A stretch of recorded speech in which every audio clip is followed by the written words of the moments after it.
চলো, দেখো আমাদের ভারতবর্ষে যে লাস্ট 1919 সালে কি হয়েছিল, জালিয়ানওয়ালাবাগের হত্যাকাণ্ড হয়েছিল। কেন হয়েছিল তার গল্পটা আমরা পড়েছি বা জানি।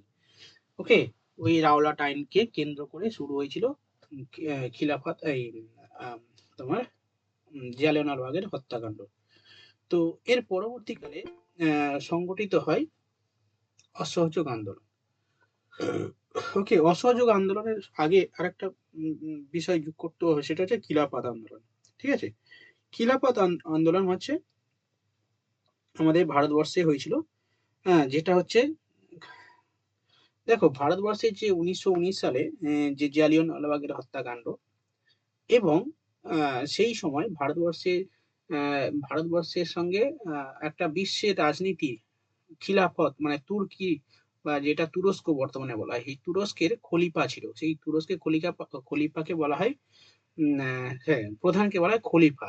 ঠিক আছে, তো সেই খলিফা পদচ্যুত হয়েছিল, সেই ইংরেজরা সেই সময় সেখানে করতো, পদচ্যুত করায়। তো উম, সেখানকার মানে মুসলিম সম্প্রদায়ের মানুষরা কি হয়, অসন্তোষ প্রকাশ করে। হ্যাঁ, ন্যায্য দাবি, তাদের ন্যায্য আদায়, খলিফাকে তারা ধর্মগুরু ভাবে, ধর্মগুরুকে অপমান করা বা পদচ্যুত করা একটা অপমানজনক ব্যাপার। সেই কারণে এই খলিফাকে সমর্থন এবং ভারতবর্ষের মুসলিমদের একত্রিত করে একটা আন্দোলন হয়েছিল, সেটাকে বলা হয় খিলাফত আন্দোলন। যেমন বর্তমানে ভেনেজুয়েলার প্রেসিডেন্টকে, মাদুরোকে, ঠিক আছে, মাদুরোকে আমেরিকা কিডন্যাপ করে গেছে, বলছে ভাই তোমার বউ মাদক মাদক চোরাচালান করে, তুমি স্বৈরাচারী শাসক, তো চলো তোমাকে আমি কিডন্যাপ করে নেবো বলে আমেরিকার প্রেসিডেন্ট ডোনাল্ড ট্রাম্প তাকে কিডন্যাপ করে নিয়েছে। ঠিক আছে, আরে ভাই, সত্যি কথা বলতে আমি তো একটা ভিডিও করেছি, দেখেছো? আমি সেদিনে দেখি সেই মানে এইসব নিউজটা দেখে আমি তো তাজ্জব হয়ে গেছি। একটা সার্বভৌম দেশের কখনো রাষ্ট্রপতিকে কেউ কখনো করতে পারে? হ্যাঁ, ভেনেজুয়েলার রাষ্ট্রপতিকে, হ্যাঁ, উম, আর তার স্ত্রীকে অপহরণ করে, মানে ভেনেজুয়েলার রাজধানীকে আক্রমণ করে। ঠিক আছে, আক্রমণ করে হ্যাঁ, দুজনকে নিয়ে যায় এবং এমার্জেন্সি জারি করে দেয়। ঠিক আছে, কিন্তু এটা কখনো হয় না, করাই যায় না। মানে একটা সার্বভৌম দেশ, তার উপরে করা যায় না। কিন্তু তারপরে ইতিহাস ঘেঁটে দেখলাম যে ভাই এ তো গভীর, আমরা পড়েছিলাম মানে আমেরিকা এর গল্প আছে। ঠিক আছে, গল্পটা বলবো এখন? আচ্ছা, বলবো না, থাক। না, না, না, না, কারেন্ট অ্যাফেয়ার্স আমি ভিডিও করে বলে দিয়েছি। ভিডিওটা দেখে নিবে, আমি তবু বলে দিচ্ছি হালকা করে। অ্যাকচুয়ালি ওই আমি খুব ভালোভাবেই করেছি, মানে খুব মানে ভেতর থেকে একটা এনার্জি নিয়ে আমি ভিডিওটা করছি। তুমি 7 মিনিটের ভিডিও, আমি লিঙ্ক দিই না গ্রুপে, তবুও সে দেখে দেবো, ক্লাস শেষে দিয়ে দেবো। প্রধান উদ্দেশ্য হচ্ছে তেল। ঠিক আছে, তেলের কর্মকাণ্ডের জন্য ওই আমেরিকা এই করছে, সেই আমাদের পেটি কেসের মতো, বুঝলে? যে সরকারে, হ্যাঁ,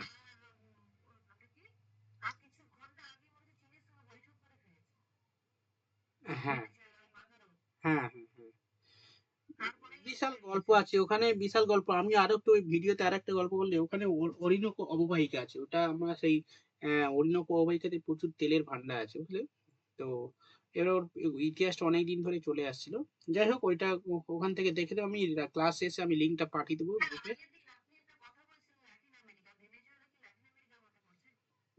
ভেনেজুয়েলা ল্যাটিন আমেরিকার মধ্যে কিছুটা পড়ছে। এই দেখো, ল্যাটিন আমেরিকা কোনগুলো, মেক্সিকো, মানে অ্যাকচুয়াল নর্থ আমেরিকার দক্ষিণ এবং দক্ষিণ আমেরিকার উত্তর এবং মেক্সিকো, এই পার্টগুলোকে বলা হয় ল্যাটিন আমেরিকা।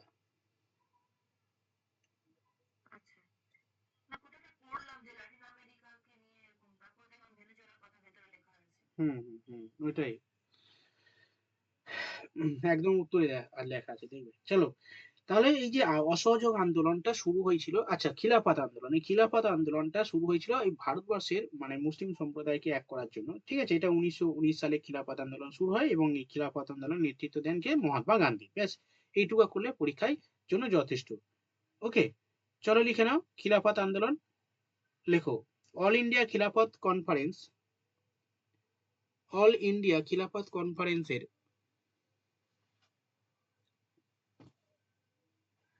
প্রেসিডেন্ট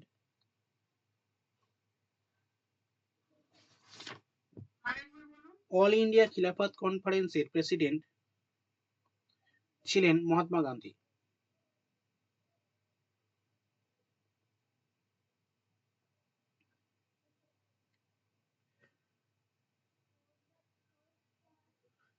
এবং খিলাফত আন্দোলন পরিচালিত হয় 1919 সালে। খিলাফত আন্দোলন শুরু হয় 1919 সালে। নেক্সট লেখো খিলাফত আন্দোলনের নেতৃত্ব, খিলাফত আন্দোলনের গুরুত্বপূর্ণ ভূমিকা নেন আলী ভ্রাতৃদ্বয়। আলী ভ্রাতৃদ্বয়, আচ্ছা আলী ভ্রাতৃদ্বয় কারা কারা লেখো। হ্যাঁ, মোহাম্মদ আলী এবং শওকত আলী। নেতৃত্ব দেন, খিলাফত আন্দোলনের গুরুত্বপূর্ণ নেতৃত্ব দেন শওকত আলী, আর একটা লেখো মোহাম্মদ আলী।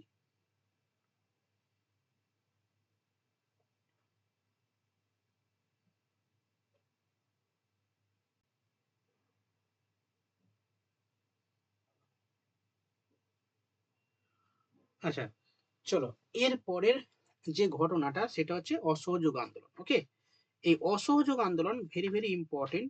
ওকে, 1920 সালে সর্বভারতীয় রাজনীতিতে অসহযোগ আন্দোলন শুরু হয় এবং যেটার নেতৃত্ব দেন মহাত্মা গান্ধী। ওকে, তো মহাত্মা গান্ধী জাতীয় কংগ্রেসের প্রতিষ্ঠা মানে অনেক পরে যদিও যুক্ত হয়, এবং তার প্রথম থেকে যে আন্দোলনের মানে তার লক্ষ্য ছিল যে ইংরেজকে সেরকম ভাবে সমস্যা না দিয়ে তাদের সঙ্গে সহানুভূতির সঙ্গে কাজ করা এবং তাদের সুবিধা অসুবিধার কথা নিয়ে আর কি তারা মানে সেটা ছিল। যে কিন্তু এর আগে যে সমস্ত ঘটনাগুলো সেই ঘটনাগুলো তাকে মানে খুব আঘাত করে আর কি। সেই ঘটনাগুলো কি কি? রাওলাট অ্যাক্ট, জালিয়ানওয়ালাবাগের হত্যাকাণ্ড, এবং স্বরাজ দেওয়ার জন্য যে তাদের নাটকবাজি, এই সমস্ত কিছু গান্ধীজি মেনে নিতে পারেন। ফলে তিনি আলটিমেটলি লাস্ট শেষ পর্যায়ে দেখলেন যে না, অসহযোগ গান্ধীজির ইংরেজদের সঙ্গে অসহযোগ ছাড়া কোনো উপায় নেই। ফলে তিনি কি করলেন? ইংরেজদের সঙ্গে অসহযোগিতা শুরু করলেন, এবং তার জন্য অর্থাৎ প্রধান উদ্দেশ্য ছিল মানে এই যে অসহযোগ আন্দোলনের প্রধান কারণ হলো কি? এই জালিয়ানওয়ালাবাগের হত্যাকাণ্ড। এবং জালিয়ানওয়ালাবাগের হত্যাকাণ্ড তিনি শুরু করেছিলেন, অসহযোগ আন্দোলন শুরু করেছিলেন জালিয়ানওয়ালাবাগের যে হত্যাকাণ্ড হয়েছিল তার প্রতিবাদে। আগের দিন তোমরা লিখে নিয়েছিলে যে কারজাই-ই-হিন্দ, এই কারজাই-ই-হিন্দ উপাধিটা ত্যাগ করেছিল গান্ধীজি। তো এই কারজাই-হিন্দ উপাধি ত্যাগ করে ওই 1920 সালে কারজাই-হিন্দ উপাধি ত্যাগ করে শুরু করে দিয়েছিল অসহযোগ আন্দোলনের প্রস্তুতি।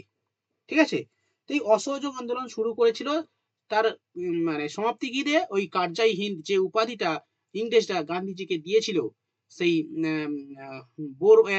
বোরওয়ারের যে পুরস্কার স্বরূপ গান্ধীজিকে যে কারজাই-হিন্দ উপাধি দিয়েছিল তাদেরকে সাহায্য করার জন্য, ইংরেজদেরকে সাহায্য করার জন্য, এবং তার সেই খেতাবটাকে ছুঁড়ে ফেলে দিয়ে অর্থাৎ ইংরেজদের কাছে ফিরিয়ে দিয়ে শুরু করেছিল অসহযোগ আন্দোলন। এবং এই অসহযোগ আন্দোলন হুট করে এসে বলে দেয়নি। এই অসহযোগ আন্দোলন আনার জন্য একটা যে কংগ্রেসের একটা অধিবেশন হয় প্রতি বছর। আমি বলেছিলাম যে প্রতি বছর নভেম্বর ডিসেম্বর নাগাদ কংগ্রেসের একটা অধিবেশন হয়। ঠিক আছে, তো ওই অধিবেশনে কিন্তু অ্যাকচুয়ালি ওই সেই সময় আর কি মানে অসহযোগ আন্দোলন শুরু করার আগে আর কি বিশেষ অধিবেশন হয়। অ্যাকচুয়ালি ওই যে গান্ধীজির এতেই হয় আর কি। অ্যাকচুয়ালি ওই অধিবেশনটা কখন হয় জানো? ওই নভেম্বর ডিসেম্বরে। কিন্তু তার আগে একটা বিশেষ অধিবেশন হয়। এই বিশেষ অধিবেশনে 1920 সালে বিশেষ অধিবেশন হয়। সেই বিশেষ অধিবেশনে কি করা হয়? এই যে অধিবেশনে লালা লাজপত রায় ছিলেন সভাপতি। ঠিক আছে, এবং সেই অধিবেশনে কি করা হয়? এই অসহযোগ আন্দোলনের প্রস্তাবটা গ্রহণ করা হয়। এই বিশেষ অধিবেশনে, এই বিশেষ অধিবেশনটা কলকাতায় হয়।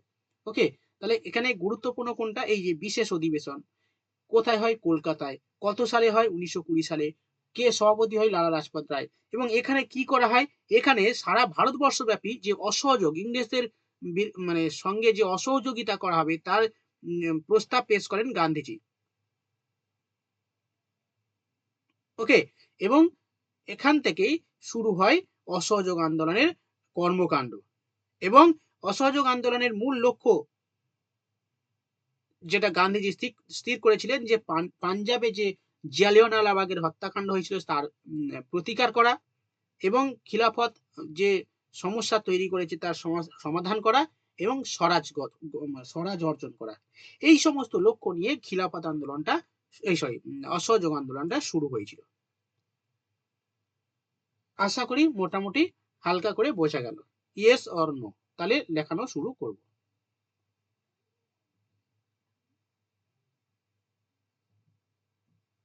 সবাই কি ঘুমাচ্ছি নাকি? ঠান্ডা, প্রচুর ঠান্ডা পড়েছে না? ঘুমিয়ে পড়েছিল নাকি লেপের ভেতরে ঢুকে? হ্যাঁ, ঠান্ডা মানে বাইরে আছো? ঠিক আছে, তাহলে মুখটা একটু লেপের ভেতর থেকে মুখটা একটু বার করে নাও।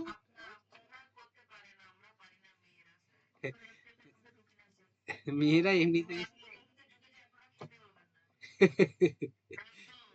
আচ্ছা, টেনশন কিসে, সেটাই।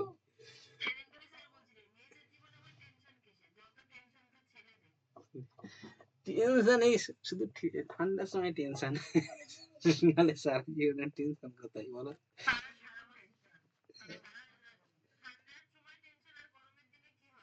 আরাম, ওই গরমে জল, এই গরমের সময় দেখো, গরমের সময় জল হাতে পাচ্ছ, জল মানে ওই জলটা তোমার ঠান্ডা হয়ে যাচ্ছে। তুই এখন যখন এই জলের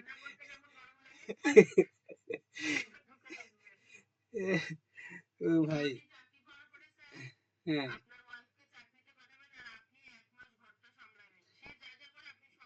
পরে আচ্ছা, অসহযোগ আন্দোলনটা আমি অসহযোগিতা করবো তোমাদের সঙ্গে ভাই, বলো অসহযোগ আন্দোলনটা বুঝতে পেরেছো? চলো লেখাবো তাহলে, চলো চলো লেখো অসহযোগ আন্দোলন, হেডিং করো। তো করেছো আশা করি, তো লেখো অসহযোগ আন্দোলন। ওই অধিবেশন দিয়ে শুরু করি, লেখো 1920 সালের সেপ্টেম্বর মাসে, 1920 সালে সেপ্টেম্বর মাসে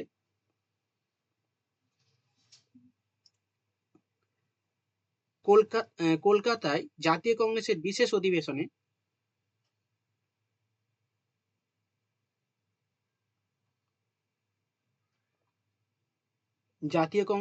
অধিবেশনে ব্র্যাকেটের মধ্যে লালা লাজপত রায় লিখে নেবে। কেন? কারণ লালা লাজপত রায় ছিলেন প্রেসিডেন্ট। বিশেষ অধিবেশনে গান্ধীজি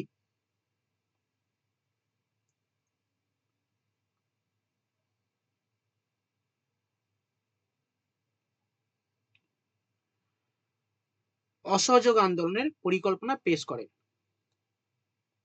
অসহযোগ আন্দোলনের পরিকল্পনা পেশ করেন।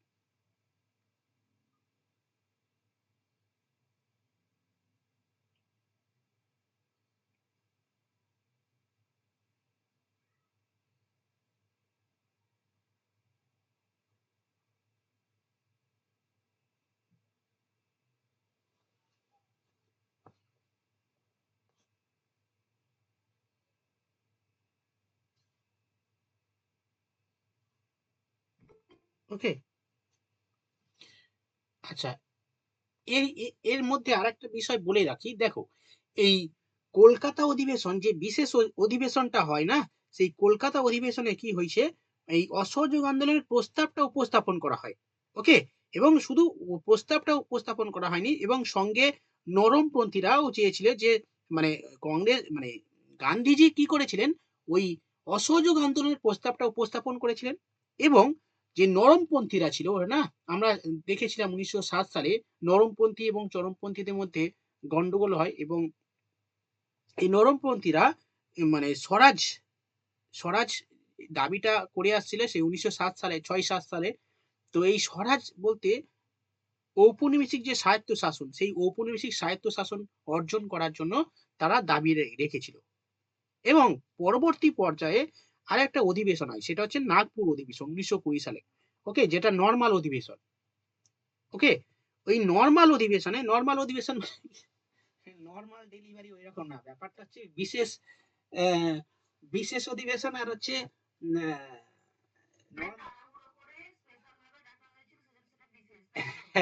ওটাই। হ্যাঁ, আর নর্মাল কোনটা, যেটা স্বাভাবিক হয়, যে স্বাভাবিক অধিবেশনটা হয়, ঠিক আছে, ওটাকে বলা হয়। হ্যাঁ হ্যাঁ হ্যাঁ, পিকনিকের মতো। ওই নর্মাল অধিবেশন ওটা হয়েছিল 1920 সালে, ওটাকে নাগপুর অধিবেশন বলা হয়, ঠিক আছে। তো এই নাগপুর অধিবেশনে কি করা হয়, নাগপুর অধিবেশনে এটা চূড়ান্ত ফাইনাল হয়। ওকে, অসহযোগ আন্দোলন চূড়ান্ত ফাইনাল হয় নাগপুর অধিবেশনে। এটা একটু লিখে নাও, লেখো পরবর্তীকালে নাগপুর অধিবেশনে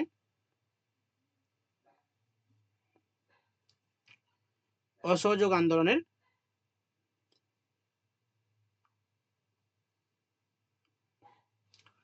সরকারি স্ট্যাম্প মারা হয়। নিজের ভাষায় বললাম, ঠিক আছে, নিজের ভাষায় তোমরা লিখে নাও। হ্যাঁ, নেটওয়ার্ক ইস্যু হচ্ছে, ঠিক আছে, বুঝতে পেরেছি। নেটওয়ার্ক একটু কম ইউজ করবে সকালে, যেদিনে রাতে ক্লাস থাকবে।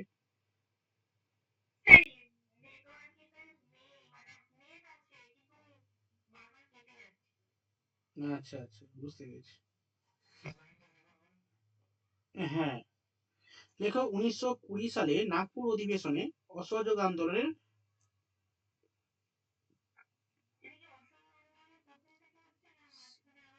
না না, প্রথম থেকে হচ্ছে, প্রথম থেকে হচ্ছে, অসহযোগ আন্দোলনের স্বীকৃতি দেওয়া হয়। না, এরপরে, হ্যাঁ, ওর পরে অসহযোগ আন্দোলন শুরু হয়েছে। তো অসহযোগ আন্দোলনে একটা লাইন লিখেছি 1920 সালে, ওইটা একটু লিখেছি, ওটা একটু গ্যাপ রেখে দাও, এক লাইনের মতো বা দু লাইনের মতো গ্যাপ রেখে দাও, দিয়ে লেখো 1920 সালে ডিসেম্বর মাসে নাগপুর অধিবেশনে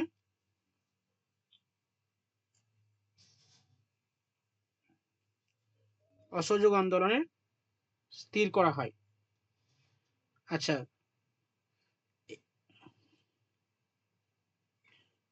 আচ্ছা, এবার লেখো অসহযোগ আন্দোলন।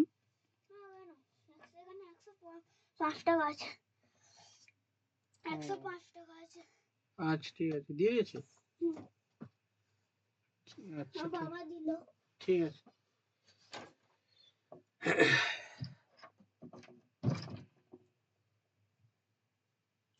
আচ্ছা, নেক্সট প্যারা চেঞ্জ করে লেখো। হ্যাঁ,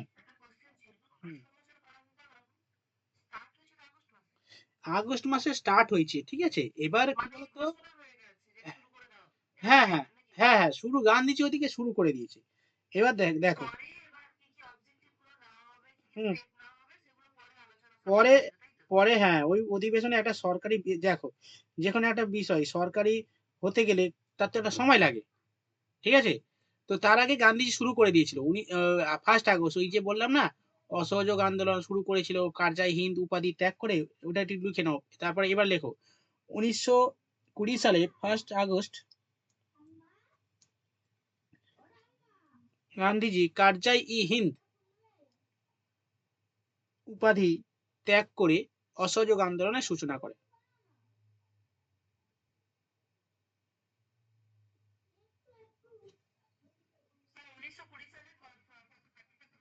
1 আগস্ট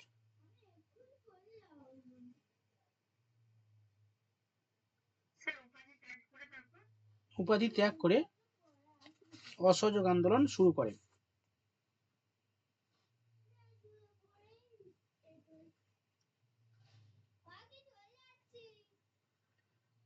ওকে, চলো নেক্সট। এই আন্দোলনের উদ্দেশ্য দুই একটা লিখে নাও, উদ্দেশ্য পয়েন্ট করো।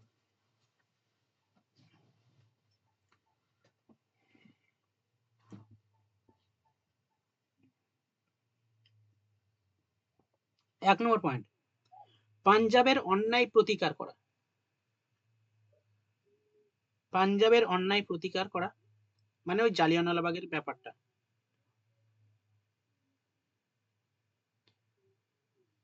2 নম্বর পয়েন্ট, খিলাফত। 1 নম্বর লেখো, পাঞ্জাবের অন্যায় প্রতিকার করা।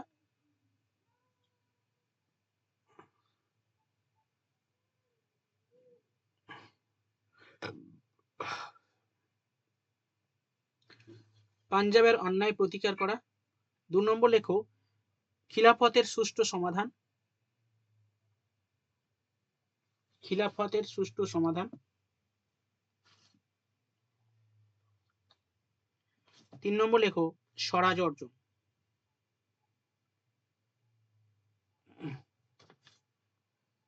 স্বরাজ অর্জন।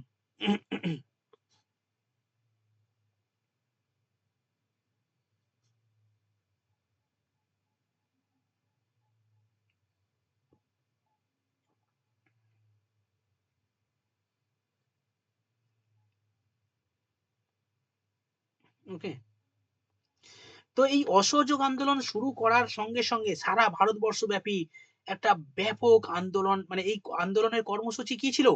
আন্দোলন, আমি একটু গল্প বলছি, লিখতে হবে না। এই আন্দোলনের কর্মসূচি ছিল, যে কোনো জিনিসের একটা কর্মসূচি থাকে না?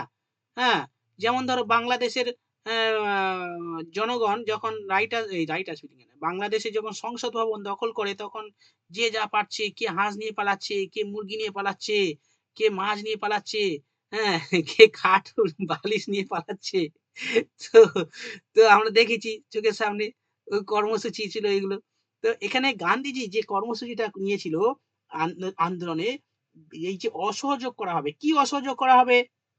বিভিন্ন ধরনের ইতিবাচক এবং নেতিবাচক এবং গঠনমূলক যে সমস্ত কর্মসূচি নেওয়া হয়েছিল, তাদের মধ্যে গুরুত্বপূর্ণ যেগুলো, সরকারি চাকরি করা যাবে না, মানে সরকারি চাকরি যারা করতো তারা ছেড়ে দিচ্ছে, ঠিক আছে? সরকারি স্কুল, নিজস্ব স্কুল তৈরি করা, মানে বিদেশি যে সমস্ত জিনিস সেগুলোকে বর্জন করা, বিদেশি পণ্য থেকে শুরু করে বিদেশি কলেজ, আইন, আদালত থেকে শুরু করে স্কুল কলেজ সমস্ত কিছু বর্জন করা, এবং দেশীয় শিক্ষা প্রতিষ্ঠান স্থাপন করা, মানে শিক্ষা প্রতিষ্ঠান থেকে শুরু করে শিল্প থেকে শুরু করে সমস্ত কিছু দেশীয় জিনিস গ্রহণ করা, এবং হিন্দু মুসলিমের মধ্যে যে সাম্প্রদায়িকতা, মানে সাম্প্রদায়িক, মানে সরি ঐক্য, সেই ঐক্যটা, ঐক্য প্রতিষ্ঠা করা, এবং এছাড়াও অনেক কিছু জাতীয় আন্দোলনের জন্য যেগুলো তিলক করেছিলেন, স্বরাজ আমাদের প্রতিষ্ঠা করতে হবে, এই স্বরাজ এর উপর বেশি গুরুত্ব দিতে হয়।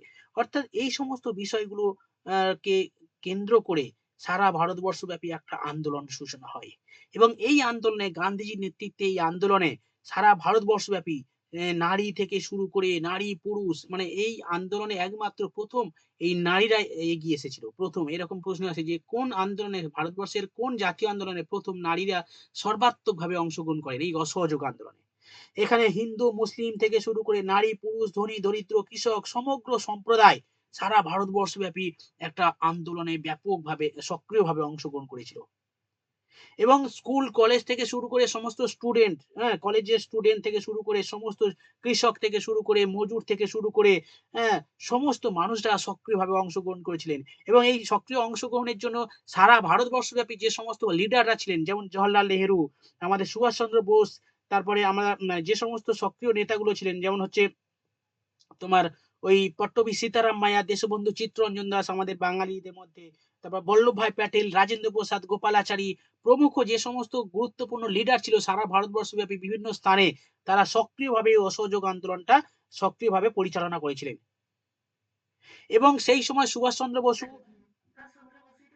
হ্যাঁ, সেই সময় সুভাষচন্দ্র বসু ওই যে আইসিএস আইসিএস পরীক্ষা সেকেন্ড না থার্ড হয়েছিল, সেই চাকরিটা ছেড়ে দিয়ে দেশের জন্য লড়াই করেছিলেন, এবং সেই মানে চাকরিটা, সেই সর্বোচ্চ হাইয়েস্ট যে ভারতবর্ষের যে সর্বোচ্চ সম্মান, যে সরকারি চাকরি, সেই সরকারি চাকরিটা ত্যাগ করে দিয়ে অসহযোগ আন্দোলনে সক্রিয় অংশগ্রহণ করেছিলেন নেতাজি সুভাষচন্দ্র বোস। ওকে, তো এই আন্দোলনটা এতটাই সক্রিয় হয়েছিল যে ওই সময়, ঠিক আছে, সারা ভারতবর্ষব্যাপী মানুষ ঐক্যবদ্ধ হয়েছিল, এবং কলকাতা, মুম্বাই থেকে শুরু করে দিল্লি সমস্ত স্থানে কিন্তু মানে মানে এমন একটা পরিবেশ তৈরি হয়েছিল যে এইটা যদি আরো কিছুদিন চলতো, 1 মাস চলতো, ভারতবর্ষ সেই সময় স্বাধীন হয়ে যেত। স্বাধীন হয়ে যেত। এবং সেই সময় এই আন্দোলনটা এতটাই মানে বিস্তার হয়েছিল, কিন্তু হঠাৎ এই আন্দোলনে মানে হিংসাত্মক ব্যাপারটা চলে আসে। যেকোনো বিষয় একটা আন্দোলন করতে গেলে একটা সরকার তাকে দমনমূলক মানে দমন করছে। দমন করতে গেলে তো প্রতিপক্ষ তার প্রত্যুত্তর দেবে, তাই না? যেকোনো আন্দোলন করতে। তো তুমি মারবে আমাকে, মানে আমরা আন্দোলন করছি, সরকার আমাদের তো মারবে, তাই না? আন্দোলন করতে গেলে কি হয়? এসএসসি আন্দোলনে করতে গেলে মেরে ঠ্যাং ফ্যাং ভেঙে দেয়, হ্যাঁ, চ্যাংড়েলা করে নিয়ে চলে যাচ্ছে। তখন তখন আমরা কিছু করতে পারি না, কারণ কিছু করলে আবার কেস দিয়ে দেবে। তাহলে যেখানে নিয়ে যাচ্ছে আমরা চলে যাই। তো সেই সময় আর কি সারা ভারতবর্ষব্যাপী এমন একটা আন্দোলনের পর্যায়ে চলে গেছিল, এটা যদি কন্টিনিউ করতো গান্ধীজি, ভারতবর্ষ তখনই স্বাধীন হয়ে যেত। কিন্তু সেই সময় গান্ধী মানে সেই সময় একটা ঘটনা ঘটেছিল 1922 সালে। 1922 সালে চৌরিচৌরা যে ঘটনা, এই চৌরিচৌরাতে একটা ওই পুলিশের মানে থানাকে জ্বালিয়ে দেয়। ঠিক আছে? থানাকে জ্বালিয়ে দেয় সাধারণ মানুষ। মানে স্বাভাবিকভাবে একটা সারা ভারতবর্ষে বিভিন্ন জায়গায় আন্দোলন হচ্ছে, এবং সব জায়গায় মানুষ তো সমান না, সবাই মানুষের মেন্টালিটি তো সমান না। কারো মাথা উত্তেজিত হয়ে আছে, চলো জ্বালিয়ে দাও, কোনো কথা হবে না, ঠিক আছে? তো সেই জায়গায় সেই জায়গায় একটা অশান্তি অর্থাৎ হিংসাত্মক ঘটনা ঘটে গেছিল, চৌরি চৌরা নামক ঘটনা। সারা ভারতবর্ষব্যাপী এত বিক্ষিপ্ত ঘটনা ঘটতেই পারে, কিন্তু সেটাকে গান্ধীজি প্রধান হিসাবে ধরলো যে ভাই আমি তো চেয়েছিলাম হিংসাত্মক আন্দোলন, কিন্তু তোমরা এ কি করলে বাবুরা। গান্ধীজি তখন কি করলো, কলপ টেনে দিল। হ্যাঁ, গান্ধীজি সেই অসহযোগ আন্দোলনটাকে স্তব্ধ করে দিল, এন্ড করে দিল। শুধু তাই নয়, কিন্তু এই অসহযোগ আন্দোলনটা মানে তার বন্ধ করার পেছনে অনেক কারণ ছিল। সেই সময় গান্ধীজি নেতৃত্বে যে মানে অসহযোগ আন্দোলনটা শুরু হয়েছিল, কিন্তু আস্তে আস্তে সে দেখলো যে আমার হাতের বাইরে নিয়ন্ত্রণ চলে যাচ্ছে। মানে আমি যে কন্ট্রোল, ঘড়ি যে আমি ওড়াচ্ছি, ঠিক আছে, ঘড়ি ওড়াতে ওড়াতে হ্যাঁ ঘড়ির লাটাইটা কার অন্য জনের হাতে চলে যাচ্ছে। সে বললো, এই ভাই এটা করলে তো আমার বিপদ, আমার তো কোনো ভ্যালু থাকবে না। আমি চেয়েছিলাম অসহযোগ আন্দোলনে মানে অহিংসার মাধ্যমে, কিন্তু যা হচ্ছে, সারা ভারতবর্ষে বিভিন্ন লিডাররা নিজস্ব হাতে সেগুলোকে নিয়ে ঠিক আছে আন্দোলন পরিচালিত করছে।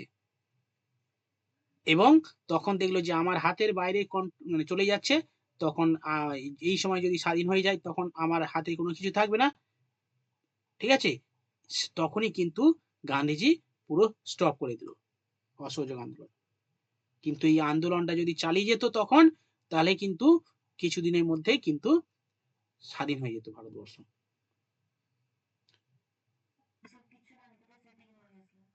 এই হচ্ছে ব্যাপার, এই সেটিং এর ব্যাপার, এই সেটিং এর গল্পটা তখনও হতো, ঠিক আছে? হ্যাঁ হ্যাঁ হ্যাঁ, এই ওপরের সেটিং গুলো আমরা বুঝতে পারি না, জনগণ তো অতটা মাথা এই ঘামায়টা, ঠিক আছে? হ্যাঁ, নেতাগুলোই চাকরি পেয়ে যায় না, কিছু না কিছু একটা হয়ে যায় ওদের। হ্যাঁ, তো ওই করে আর কি গান্ধীজি আন্দোলনটাকে স্টপ করে দেয়, ব্যাস হয়ে গেল। তো এই আন্দোলনে যখন স্টপ করে দেয়, সারা ভারতবর্ষে যে সমস্ত লিডার গুলো ছিল তারা হতাশ হয়ে পড়ে, বলছে ভাই এ কি করলো গান্ধীজি, আমাদের জীবন শেষ করে দিল, আমাদের লক্ষ্য শেষ করে দিল, আমরা সবকিছু ছেড়ে দিয়ে আমরা রাস্তায় পড়ে এসছি, চাকরি টাকরি ছেড়ে দিয়ে ভাই তো আমি আন্দোলনে ঝাঁপিয়ে পড়েছি, দেশের জন্য সংগ্রাম করব, কিন্তু লাস্টে গান্ধীজি কি করলো, চিত্তরঞ্জন দাস, মতিলাল নেহেরু, লালা লাজপত রায়, নেতাজি সুভাষচন্দ্র বসু, জওহরলাল নেহেরু, সবাই হতাশ হয়ে গেল, হতবাক হয়ে গেল। সুভাষচন্দ্র বলছি ভাই এটা এটা হচ্ছে জাতীয় দুর্বি মানে বিপর্যয়, এটা একটা জাতীয় বিপর্যয় গান্ধীজি যেটা করেছে, ঠিক আছে? আর জওহরলাল নেহরু তো সে বিস্ময় হতবাক হয়ে গেল, এ ভাই গান্ধীজি কি করলো, আমরা এত কষ্ট করে এত দূরে এগিয়ে নিয়ে এলাম আন্দোলনটা, এই গান্ধীজি কি করলো, ঠিক আছে? এবং মতিলাল গান্ধীজির বাবা, এই যে সরি জওহরলাল নেহরুর বাবা মতিলাল নেহরু, ঠিক আছে, মতিলাল নেহরু কিন্তু এটাকে সমালোচনা করেছিলেন, ঠিক আছে? মানে সামান্য কয়েকটা গান্ধীজি মানে মতিলাল নেহরু বলেছেন যে কয়েকজন মানুষের জন্য গান্ধীজি সারা ভারতবর্ষের মানুষকে শাস্তি দিল। হ্যাঁ, এটা ঠিক হয়নি।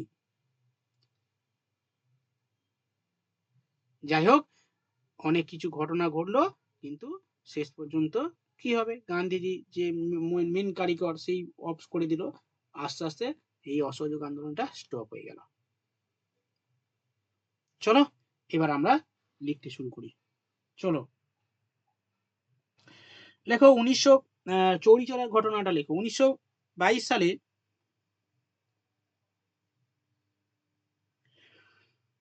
এটা 5ই ফেব্রুয়ারি, 12ই ফেব্রুয়ারি, 5ই ফেব্রুয়ারি লেখো। 1922 সালে 5ই ফেব্রুয়ারি উত্তরপ্রদেশের গোরক্ষপুর জেলায় চৌরি চৌরার ঘটনা।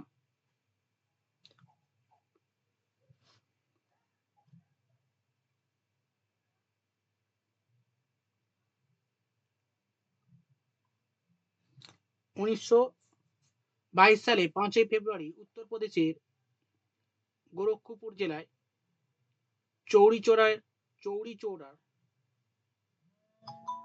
নামক স্থানে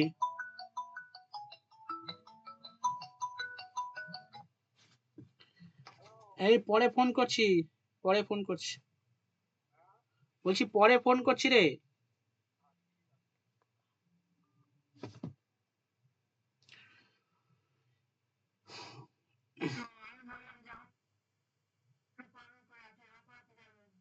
হুম, আর কোথায়, এই যা ঠান্ডা পড়েছে, কম্বলের ভেতর ঢুকতে হবে, আর কোথায় পড়াতে যায়। কেন? ও আচ্ছা আচ্ছা।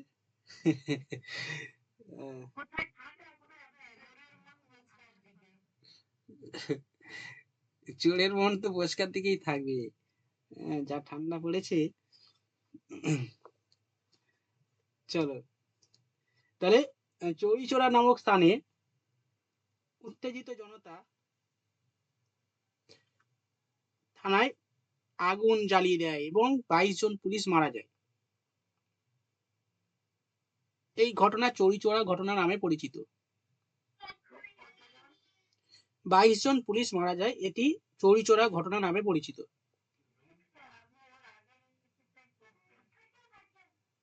1922 সালে 5ই ফেব্রুয়ারি উত্তরপ্রদেশের গোরক্ষপুর জেলায় চৌরিচৌরা নামক স্থানে উত্তেজিত জনতা থানায় আগুন লাগিয়ে দেয় এবং 22 জন মারা যায়, 22 জন পুলিশ মারা যায়। এই ঘটনায়, এই ঘটনা ওই চৌরিচৌরা ঘটনা নামে পরিচিত।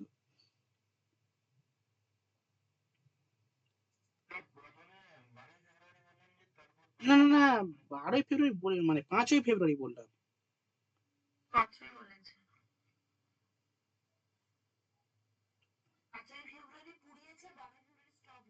হুম হুম,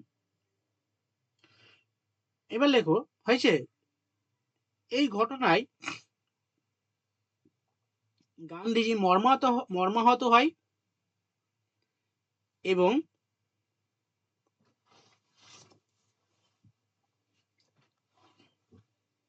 গান্ধীজি মর্মাহত হয় এবং 12ই ফেব্রুয়ারি অসহযোগ আন্দোলন প্রত্যাহার করে নেয়। 12ই ফেব্রুয়ারি অসহযোগ আন্দোলন প্রত্যাহার করে নেয়।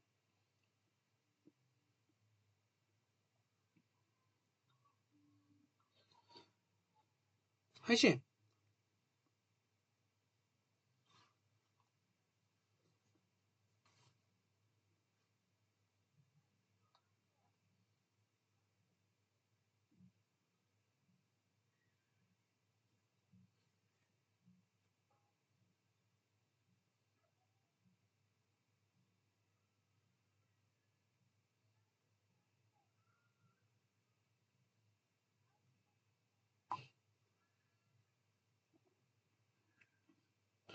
আচ্ছা এবার তো হয়ে গেল, এখানে আর সেরকম কিছু নেই। এবার চলো কয়েকজন মন্তব্য, কি কি মন্তব্য করেছিল নেতাজি সুভাষচন্দ্র লেখো, কয়েকজনের মানে রিয়াকশন কি ছিল এই আন্দোলনের পরিপ্রেক্ষিতে। চলো, লেখো সুভাষচন্দ্র বসু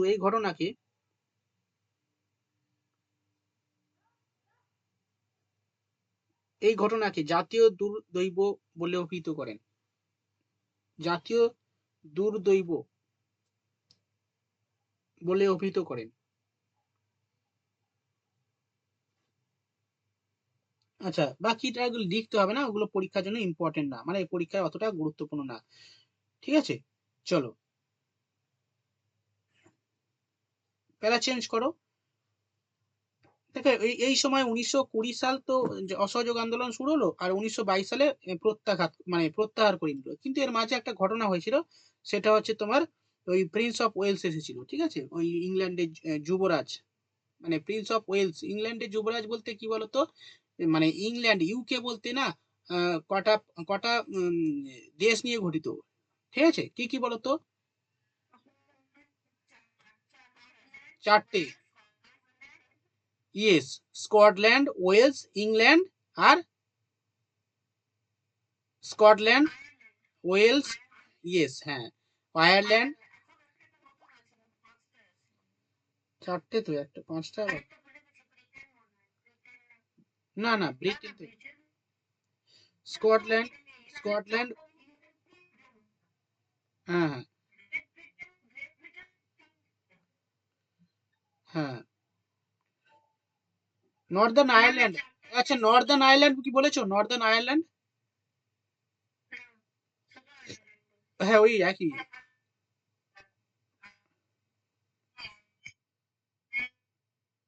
আচ্ছা, যাই হোক, এই চারটে হ্যাঁ, কি বলছো? আচ্ছা, চলো এই যে ওই ওই ওয়েলসের একজন প্রিন্স, ঠিক আছে, ওয়েলসের প্রিন্স হচ্ছে ভারতবর্ষে এসেছিল 1921 সালে। যাই হোক, এই পার্টটা একটু লিখে নাও, লেখো 1921 সালে প্রিন্স অফ ওয়েলস ভারতে আসেন।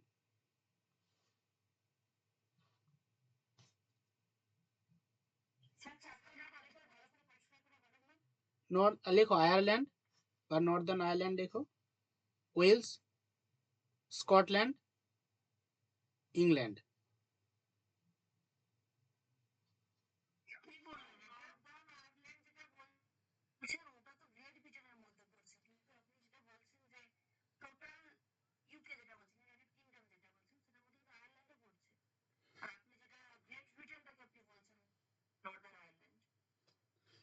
অ্যাকচুয়ালি দেখো, ইউকে যেটাকে বলা হয়, হ্যাঁ ওই আয়ারল্যান্ড লেখো তাহলে। আয়ারল্যান্ড, আচ্ছা শোনো শোনো, আমি যেটা বলছি, আমরা যেটা ব্রিটিশ বলি না, ব্রিটিশ, ব্রিটিশ যুক্তরাজ্য বলা হয়, ঠিক আছে, ব্রিটিশ যুক্তরাজ্য কেন বলা হয়, চারটে স্টেট নিয়ে এই ব্রিটিশ যুক্তরাজ্য গঠিত। ঠিক আছে, তোমরা জানো না যেগুলো, এগুলো জানো না মনে হচ্ছে, বেশিরভাগ ক্যান্ডিডেট জানো না, তোমরা একটু শুনে নাও। এই ইউকে বা ইউনাইটেড কিংডম, বা আমরা যাদেরকে ইংরেজ বলে থাকি, তো ইংরেজরা কারা? আমরা ইংরেজ বলতে আমরা শুধু লন্ডনকেই বুঝি। ঠিক আছে, তুমি এখনো পর্যন্ত হ্যাঁ কি না বলো।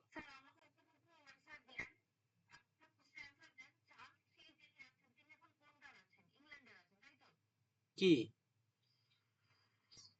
সেটা চার্লস থ্রিও তো ইংল্যান্ডের তো, ইংল্যান্ডের, হ্যাঁ, সেটা ঠিক জানি না, দেখতে হবে। না না, পুরোটা, total UK, total UK, total UK.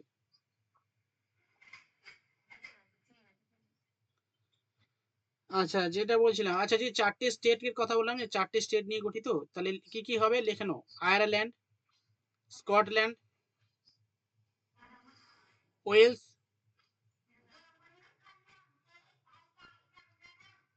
আর হচ্ছে ব্রিটেন,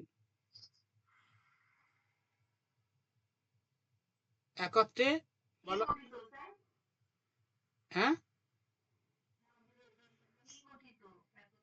একত্রে, একত্রে এদেরকে একত্রে বলা হয় ইউকে বা ইউনাইটেড কিংডম বা ব্রিটিশ যুক্তরাজ্য।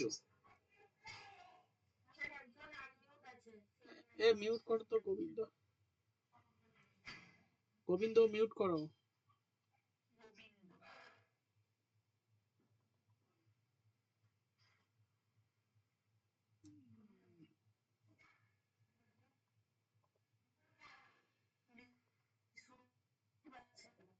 না না, আমি মিউট করে দিয়েছি। আচ্ছা, তানিয়া লিখেছো? আচ্ছা চলো, উম, এবার চলো, ব্যাস, এটা হয়ে গেল। এবার চলো হেডিং করো স্বরাজ দল, স্বরাজ দল। হুম,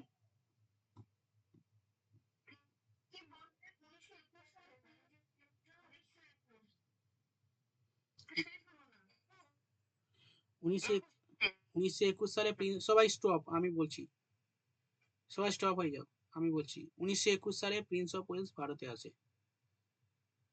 লেখা হয়ে গেলে থামস আপ দাও।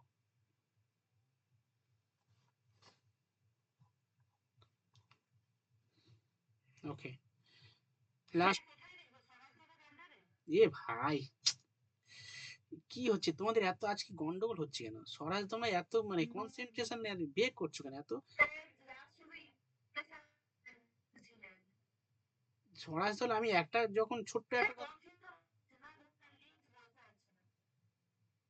কি বোঝা যাচ্ছে না? আমি তো স্বরাজ দল শুরুই করিনি, স্বরাজ দল শুরু করছি তার আগে জাস্ট পয়েন্ট। স্বরাজ দলে ঢুকছো কেন তুমি? এরা কি মানে আমার মাথা ঢুকছে না। আমি তো স্বরাজ দল শুরু করিনি, আগে কিছু কনফিউজ আছে সেই কনফিউজ গুলো বলার চেষ্টা করছি, আবার বলে সেই কনফিউজ হয়ে যাচ্ছে। কি কনফিউজ হলে কি আছে এখানে? সিম্পল জিনিস বলছি, আবার চুপচাপ শোনো, আমি আবার বলছি। অ্যাকচুয়ালি 1921 সালে প্রিন্স অফ ওয়েলস ভারতবর্ষে আসে, ব্যাস এইটুকাই বলেছি। এবারে এর ফলে কি হয় আমি সেটাও বলিনি। এর ফলে ধর্মঘট শুরু হয়, ঠিক আছে, ব্যাস। আর ওই ধর্মঘট লিখে লাভ নেই, পরীক্ষার জন্য আসবে না, আমি আর বেশি বলে চাপ দিতে চাই না, ঠিক আছে।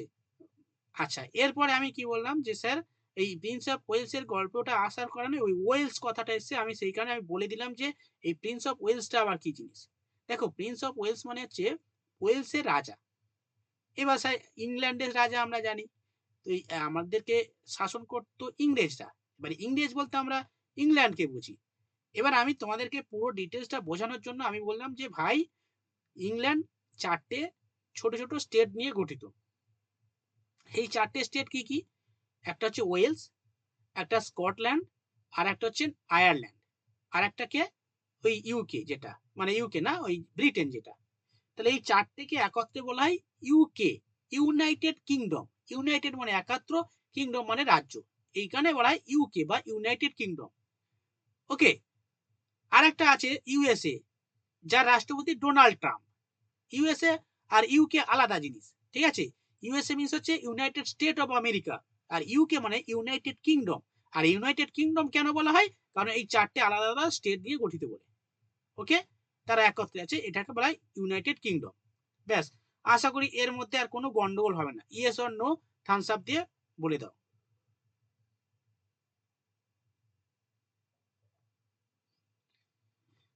চলো, এবার আমরা স্বরাজ দলটা হেডিং করব।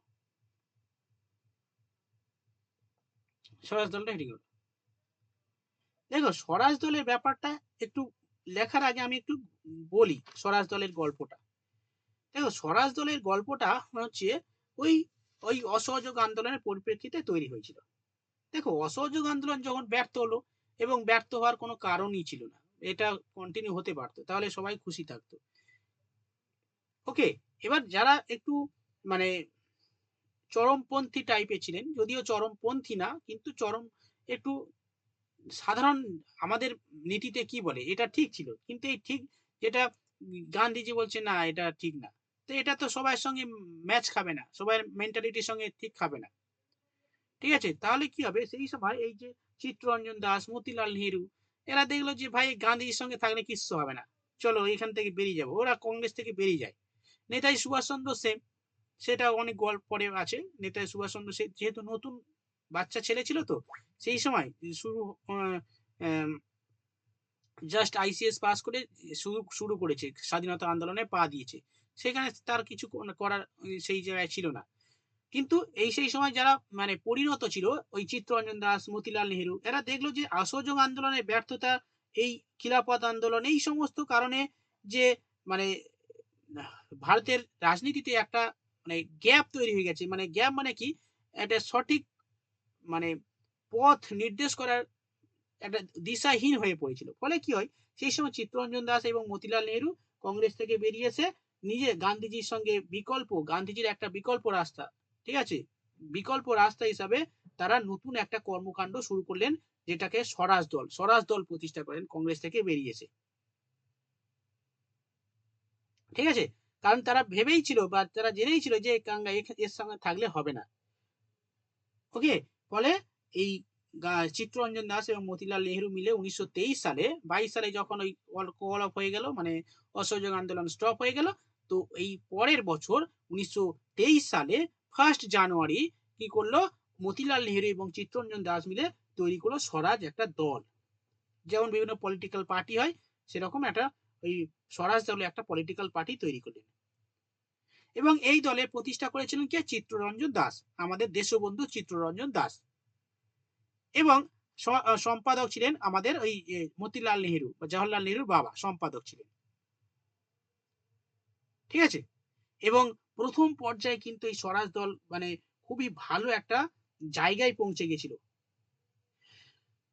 ভালো এক জায়গায় পৌঁছে গেছিল, মানে কি, স্বরাজ দলের যে নীতি, যে প্রিন্সিপাল, সেগুলো সবাইকে আকৃষ্ট করেছিল। ফলে কি হয়, এই স্বরাজ দল একটা নির্বাচন হয়েছিল, সেই নির্বাচনে ব্যাপক মানে সংখ্যাগরিষ্ঠতা পেয়েছিল। যাই হোক, সেই সংখ্যাগরিষ্ঠতা আসার আগে আমি একটা বিষয় বলবো এখানে। এই স্বরাজ দলের মধ্যে মানে অ্যাকচুয়ালি জাতীয় কংগ্রেসের মধ্যে না দুটো দিক মানে তৈরি হয়ে গেছিল। ঠিক আছে, জাতীয় কংগ্রেসের মধ্যে, ঠিক আছে, দুটো মতাদর্শের ব্যক্তিরা তৈরি হয়ে গেছিল। কি রকম বিষয়টা হচ্ছে, কিছু কিছু ব্যক্তিরা সরকারে চেয়েছিল যে আমরা সরকারের আইনসভাতে থাকবো, সরকারের আইনসভাতে থেকে সরকারের যে সমস্ত কর্মকাণ্ড হচ্ছে সেগুলোকে চেঞ্জ করব। ঠিক আছে, অর্থাৎ স্বরাজ মানে জাতীয় কংগ্রেসের কিছু মেম্বারের উদ্দেশ্য ছিল, যেমন ধরো এখানে তোমরা মানে ধরো এখন আমাদের পার্লামেন্ট আছে, পার্লামেন্টে তোমাদেরকে এমপি করা হলো, আমরা ভোট দিয়ে এমপি করলাম। ঠিক আছে, অন্তরা, তানিয়া, এদেরকে আমি এমপি করে দিলাম।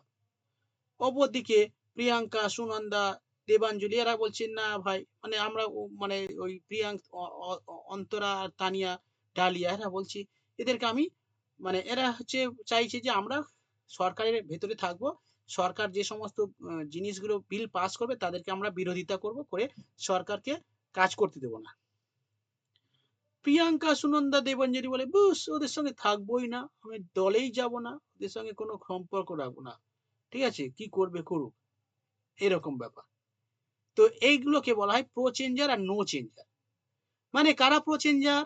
ওই অন্তরা, তানিয়া, ডালিয়া, গোবিন্দ, এরা হচ্ছে ওই প্রথম লাইনে যারা আছে এরা হচ্ছে কি প্রো চেঞ্জার। মানে এরা চাইছে যে আমরা সরকারের ভেতরে থাকবো, অর্থাৎ সংসদে থাকবো, সরকারের পার্লামেন্টে আমরা যাব, ভোটাভুটি হয়ে পার্লামেন্টে যাব, সেখানে সরকার কোনো কিছু করলে তাকে বিরোধিতা করব, সেটা যাতে না হয় এবং ভালো যাতে ভালো বিষয়গুলো যাতে হয় সেগুলোকে আমরা অ্যাকসেপ্ট করব। এবার নো চেঞ্জার কারা? নো চেঞ্জার হচ্ছে এরা বলছে না ভাই, আমরা পার্লামেন্টে যাবই না, কিছু করবই না, ওদের সঙ্গে অসহযোগিতা করব। এটা হচ্ছে নো চেঞ্জার। তো এই স্বরাজ দল কারা তৈরি করেছিল, কারা মতদর্শ লোক ছিল? ওই প্রো চেঞ্জার, যারা যারা চেঞ্জের পক্ষে ছিল, ওরা হচ্ছে স্বরাজ দল। ঠিক আছে, কারা কারা ছিল? ওই চিত্তরঞ্জন দাস, মতিলাল নেহেরু, বিঠল ভাই প্যাটেল, মদন মোহন মাল্লবিয়া, এরা ছিলেন প্রো চেঞ্জার। समझा? ये सुनो,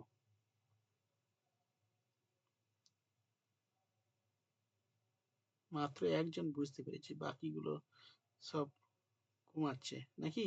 বুঝতে পারোনি বাবুরা? কি গো,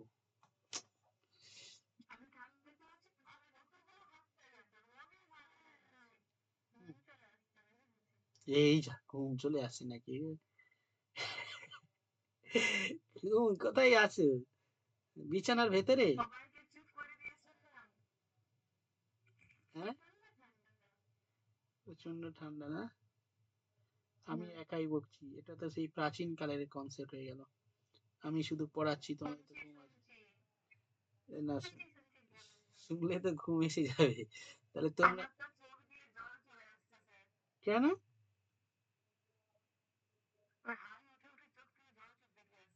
ও আচ্ছা আচ্ছা, আচ্ছা, তাহলে চলো, তাহলে বুঝতে পেরেছো প্রো চেঞ্জার নো চেঞ্জার, একটু লেখো তাহলে, ঘুম ভাঙিয়ে দিই। তাহলে লেখো প্রো চেঞ্জার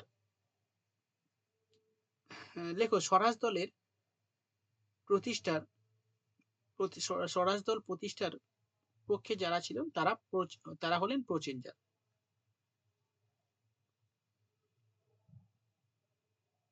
বা স্বরাজ দল, লেখো স্বরাজ দল প্রতিষ্ঠার পক্ষে যারা ছিলেন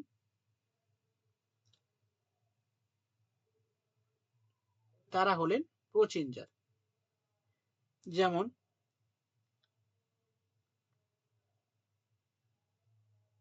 চিত্তরঞ্জন দাস, বিঠল ভাই প্যাটেল,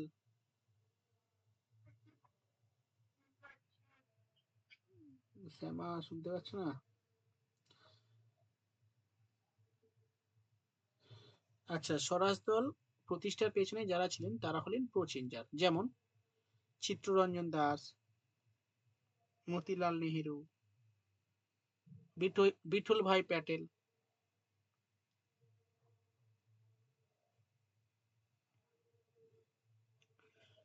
অপরদিকে লেখো স্বরাজ দলের বিপক্ষে যারা ছিলেন তারা হলেন নো চেঞ্জার।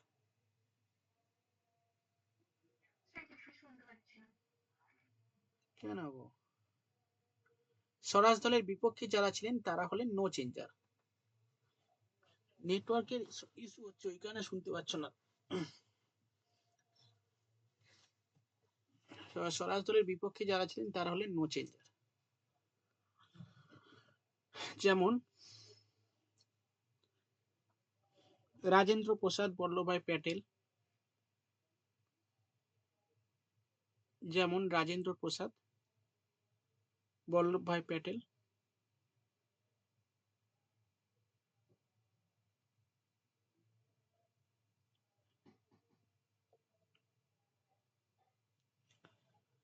নেক্সট লেখো 1923 সালে নির্বাচনে 1923 সালে নির্বাচনে প্যারা চেঞ্জ করে লেখো 1923 সালে নির্বাচনে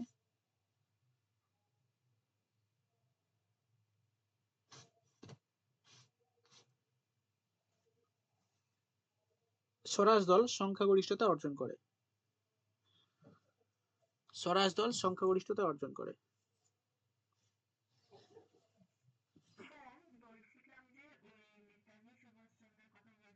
হুম,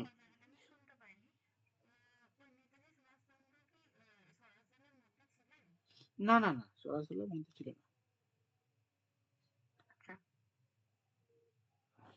1923 সালে সংখ্যাগরিষ্ঠতা লাভ করে এবং 42টা আসন পায়। সেই স্বরাজ দল 42টা আসন পায়।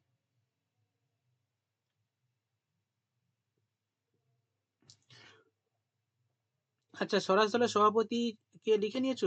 সভাপতি, তারপরে তোমার সম্পাদক লিখে নিয়েছো তো? আচ্ছা, লিখো লেখো স্বরাজ দল গঠিত হয় 1923 সালে 1 জানুয়ারি। আসন পায় 42টা আসন পায়। লেখো স্বরাজ দল গঠিত হয় 1923 সালে 1 জানুয়ারি।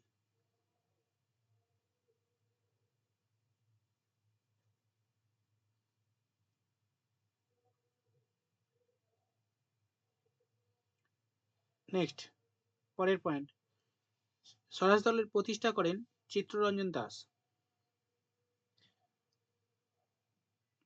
প্রতিষ্ঠাতা এবং সভাপতি লিখে দাও একসঙ্গে। প্রতিষ্ঠাতা এবং সভাপতি হলেন চিত্তরঞ্জন দাস।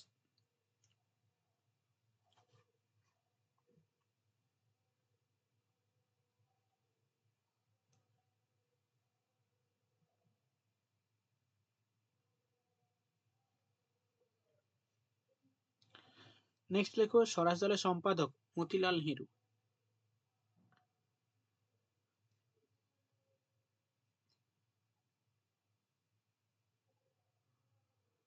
মতিলাল নেহেরু।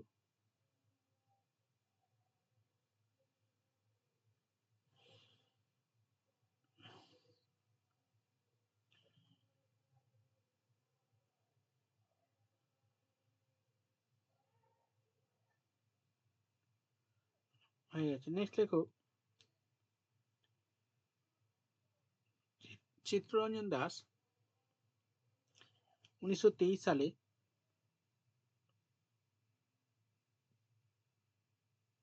এআইটিইউসির সভাপতি নির্বাচিত হন। এআইটিইউসির সভাপতি নির্বাচিত হন।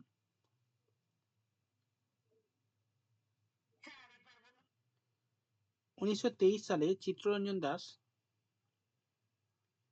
এআইটিইউসির সভাপতি নির্বাচিত হন।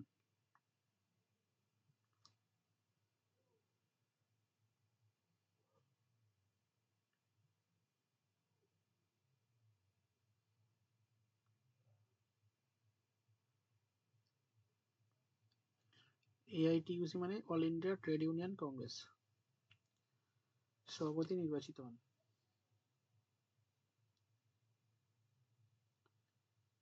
ঠিক আছে। আচ্ছা, স্বরাজ দলের লক্ষ্য লিখে নাও। ঔপনিবেশিক স্বায়ত্তশাসন অর্জন করাই স্বরাজ দলের মূল লক্ষ্য। ঔপনিবেশিক স্বায়ত্তশাসন অর্জন করা স্বরাজ দলের প্রধান লক্ষ্য।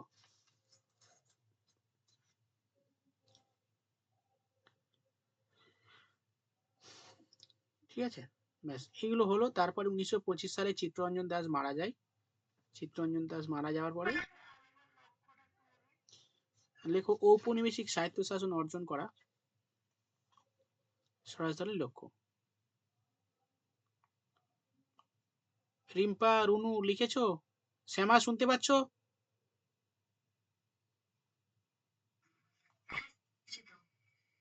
আচ্ছা, ওকে।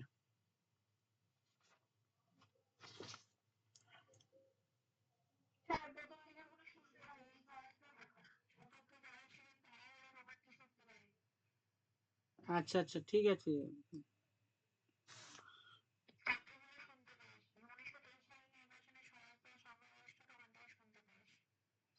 ওকে ওকে।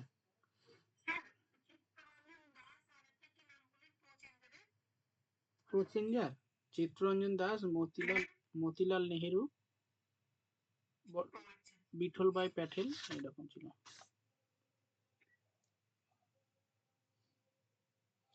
আচ্ছা, এরপরে লেখো, 1925 সালে চিত্তরঞ্জন দাস মারা যায় এবং স্বরাজ দল দুর্বল হয়ে পড়ে।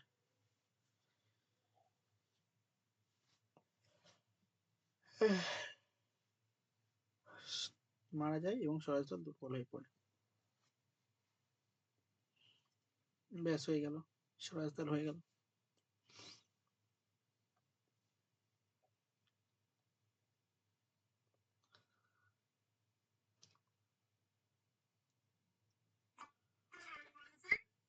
হ্যাঁ,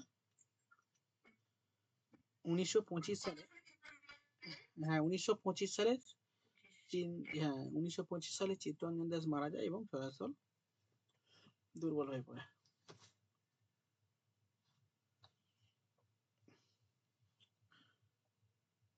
ঠিক আছে। আচ্ছা, সাইমন কমিশনটা একটু আর মানে আমি বোঝাবো না, এবার সাইমন কমিশনটা একটু লিখে নাও, just information. Simon commission heading করো।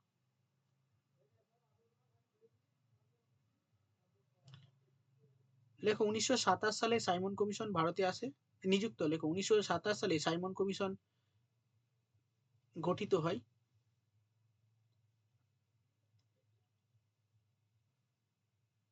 উনিশশো সাতাশ সালে সাইমন কমিশন গঠিত হয়।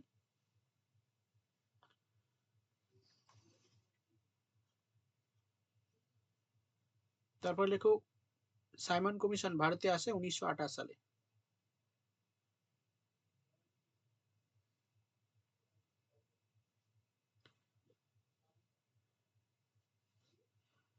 নেক্সট লেখো, সাইমন কমিশন প্রতিবেদন পেশ করে 1930 সালে।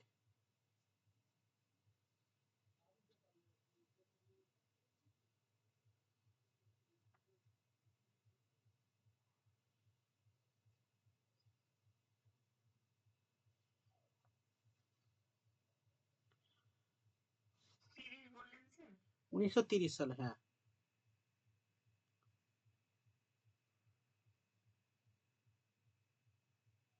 নেক্সট লেখো, সাইমন কমিশনে বিরোধী আন্দোলনে নেতৃত্ব দেন লালা লাজপত রায়? সাইমন কমিশন বিরোধী আন্দোলনে নেতৃত্ব দেন লালা লাজপত রায়।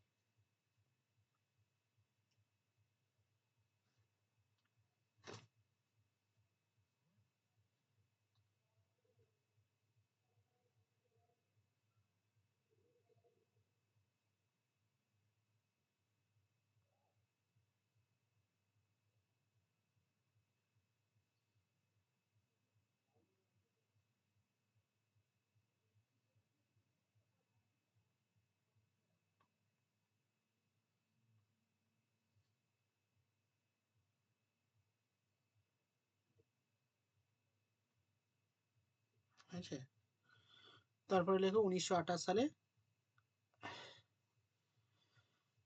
পি স্যান্ডার্সের লাঠিচার্জে লালা লাজপত রায় মারা যান।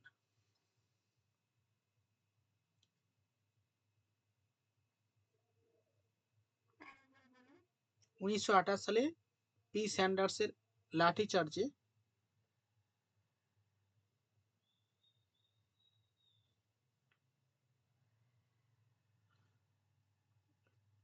লালা লাজপত রায় মারা যান। ব্যাস হয়ে গেল।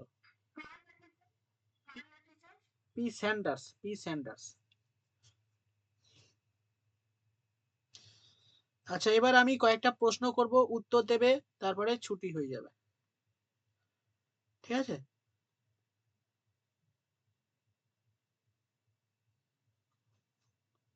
Clear? Tania, Sutapa, Sunanda, everyone, everyone, শুরু করি। চলো, প্রথম প্রশ্ন, 1924 সালে কংগ্রেসের বেলগাঁও অধিবেশনে কংগ্রেসের সভাপতি কে ছিলেন? উত্তর গ্রুপে দাও, আমি দেখছি উত্তর কারা দিচ্ছ।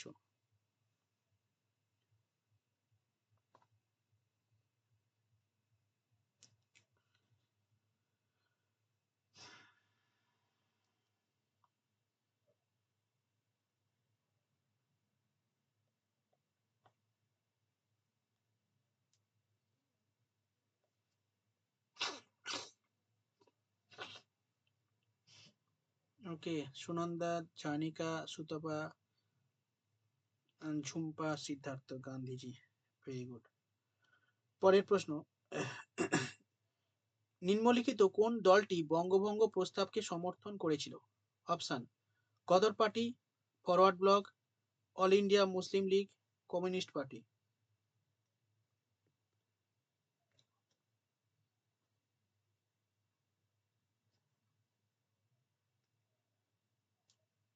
এটা লেখায়নি, কিন্তু একটু বুদ্ধি খাটালেই উত্তর দিতে পারবে।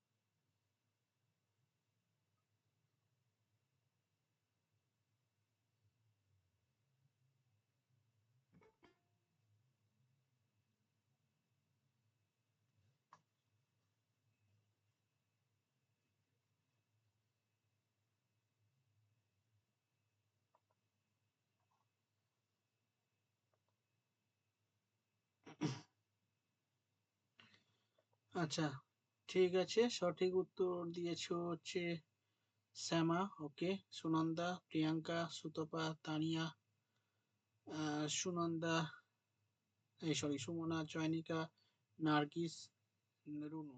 ঠিক আছে, মুসলিম লীগ। নেক্সট, 1939 সালে ভারতের জাতীয় কংগ্রেস ত্যাগ করার জন্য সুভাষ বসু কি গঠন করেছিল? Option: Swaraj Party, Forward Bloc, social media, Ghadar party.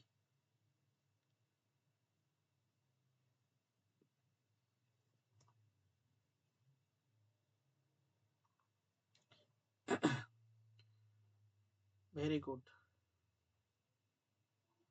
বাবারে, উত্তর কোথায়, এত উঁচুতে চলে গেছে। আচ্ছা, রাজীব, শ্যামা, সুতপা, তানিয়া, চয়নিকা, ঝুম্পা, দেবাঞ্জলি, নার্গিস, সুনন্দা, রিম্পা, সিদ্ধার্থ, সুমনা, রুনু, প্রিয়াঙ্কা, কোশ্চেনটা আর একবার বলুন। ফরওয়ার্ড ব্লক, আচ্ছা ফরওয়ার্ড ব্লক ছিল হচ্ছে 1939 সালে জাতীয় কংগ্রেস ত্যাগ করার পর সুভাষ বোস কি গঠন করেছিল? একটা দল গঠন করেছিল, সেই দলটা হচ্ছে ফরওয়ার্ড ব্লক। ওটা পরে যখন লেখাবো, ওই নেতাজি যখন লেখাবো তখন করে দেবো। আচ্ছা, লর্ড কার্জনের তৎকালীন ভারত এর ভাইসরয় কোন বাংলা ভাগের ঘোষণা? আচ্ছা, লর্ড কার্জন কোন বছর বাংলা ভাগের কথা ঘোষণা করে? আচ্ছা, এইটাই প্রশ্ন, এটা সহজ প্রশ্ন।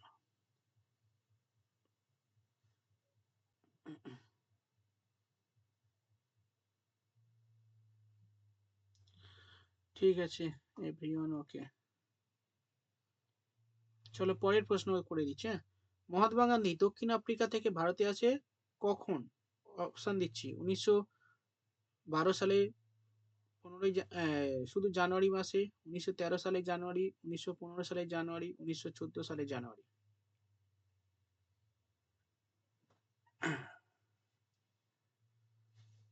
ভেরি গুড, একদম।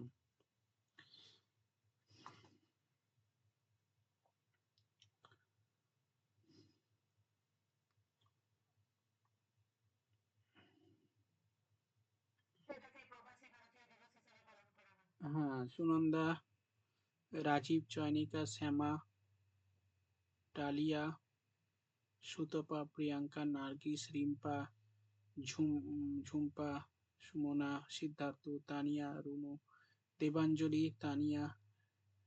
বাবা দিচ্ছ গো। হ্যাঁ,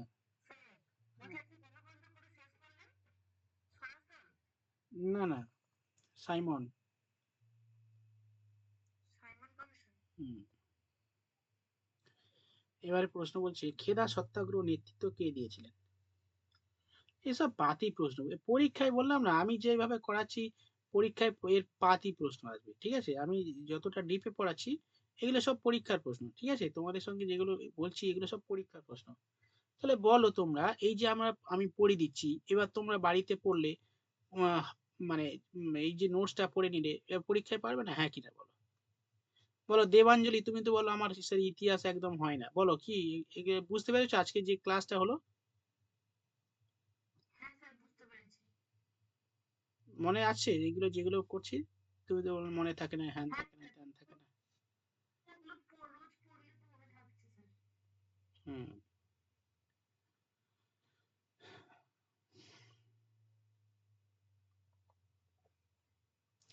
কি হলো তানিয়া?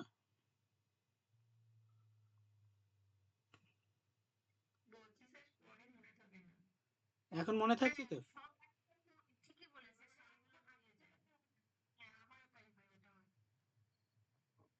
পরে মনে থাকে না বলছো, তাই তো? আচ্ছা। আচ্ছা, আমি তাহলে একটা প্রশ্ন করি, আমি আগে যেগুলো পড়েছিলাম, দেখি তো একটা প্রশ্ন করি মনে থাকে কিনা। জিজ্ঞাসা করি দাঁড়াও। আহ, দেখি পুরানো জিনিস একটা জিজ্ঞাসা করি। আহ,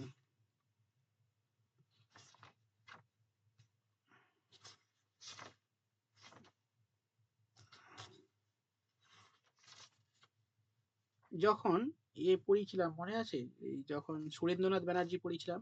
আচ্ছা বলো তো, মুকুটহীন এই না, মুকুটহীন বলতে হবে না, বঙ্গভঙ্গ আন্দোলনকে সক্রিয়ভাবে প্রতিরোধ করেছিলেন কে?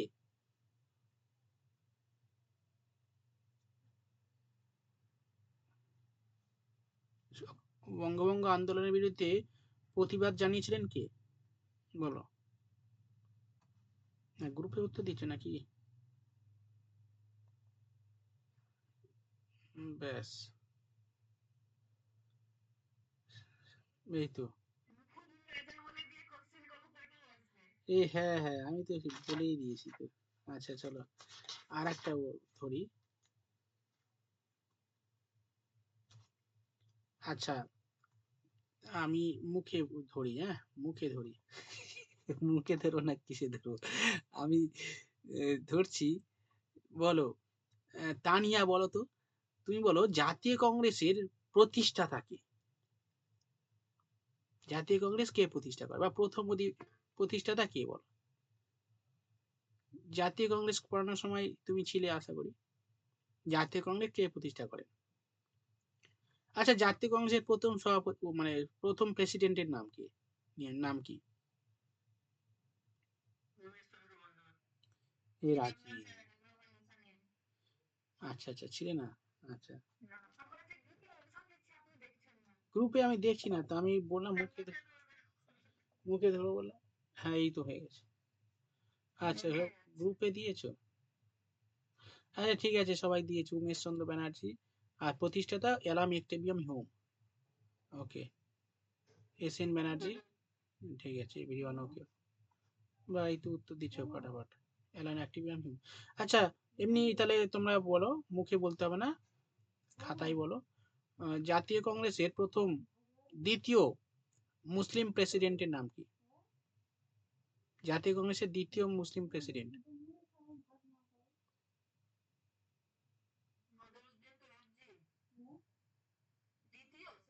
হুম।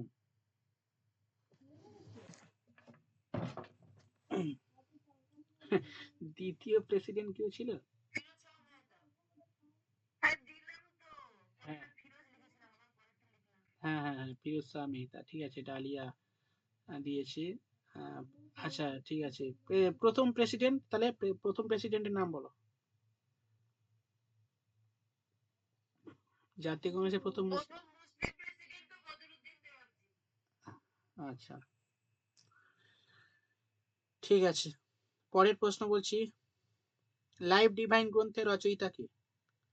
লাইভ ডিভাইন গ্রন্থের রচয়িতা কে?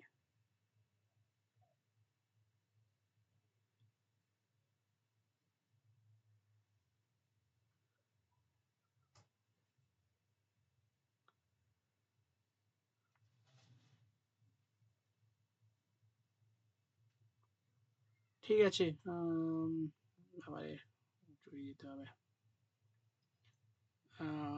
ডালিয়া, ফারেনা, সুনন্দা, সুতপা, নার্গিস, দেবাঞ্জলি, রুনু, দেবাঞ্জলি, রাজীব, সিদ্ধার্থ। ঠিক আছে। মহাত্মা গান্ধী অসহযোগ আন্দোলনের প্রতীক চিহ্ন কি ছিল? অপশন: চশমা, চরকা, টুপি, আর হচ্ছে ছড়ি।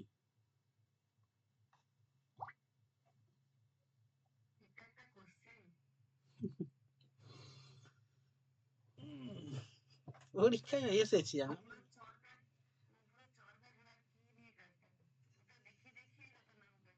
হ্যাঁ, হ্যাঁ, আমি তো আর কি প্রশ্ন করেছি নাকি?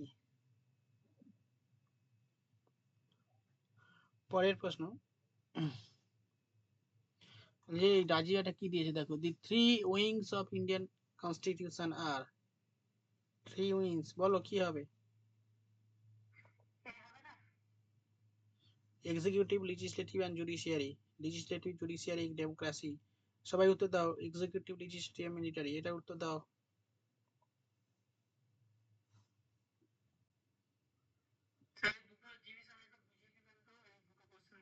বোঝানোর কিছু নেই, এটা সহজ প্রশ্ন। দেখো, এটা হচ্ছে এ হবে।